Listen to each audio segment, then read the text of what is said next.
करायचं आहे. तर डेअरीचा आपण वेबिनार करतो, पोल्ट्रीचा वेबिनार झालाय, आपला फिशरीजचा वेबिनार झालाय. अशा वेगवेगळ्या उद्योगांमध्ये काही तज्ञ लोक जी महाराष्ट्रात रेकॉग्नाइज लोक आहेत, तर अशा एक थोडंसं शांतता ठेवली तर सगळ्यांनाच ऐकतंय. माझी विनंती आपल्याला जिथे जागा आहे तिथे आपण बसून घ्यावं. जागा बसून घ्या.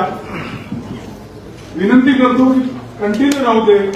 हा एक महत्वाचा सेशन आहे. आपण मनोज दादांना सगळे ऐकणार, परंतु अण्णासाहेब पाटील महामंडळाचे पदाधिकारी आहेत, त्यामुळे हा एक महत्वाचा सेशन आहे. त्यामुळे कृपया मी सगळ्यांना विनंती करतो. थँक्यू. तर या ठिकाणी आपण ट्रेनिंग ऍक्टिव्हिटीज वेगवेगळ्या याच्यामध्ये MSMEशी पण आपलं बोलणं झाले की रेसिडेन्शियल ट्रेनिंग काय देता येतील का, त्याच्यासाठी काही बजेट उपलब्ध करून देता येईल का, या दृष्टिकोनातून आपण प्रयत्नशील आहोत.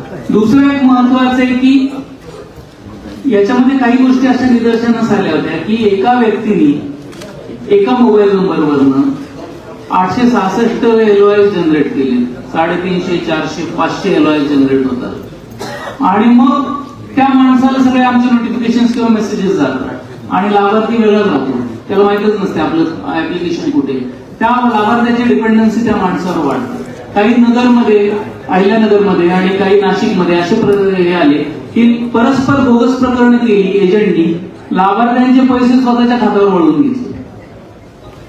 मग हे थांबवण्यासाठी आपण काय केले की असं एका नंबरवर एकापेक्षा जास्त LOI जनरेट झाले असेल तर ते अकाउंट ब्लॉक केली आपण, आणि ती ब्लॉक करून आपण त्या ठिकाणी ती थांबवली. आणि हे बोगस अकाउंट वगैरे कसं आहे की त्याच्यामध्ये बँकेचं नाव, त्या खातेदाराचं. Guys, please subscribe my YouTube channel linked in profile.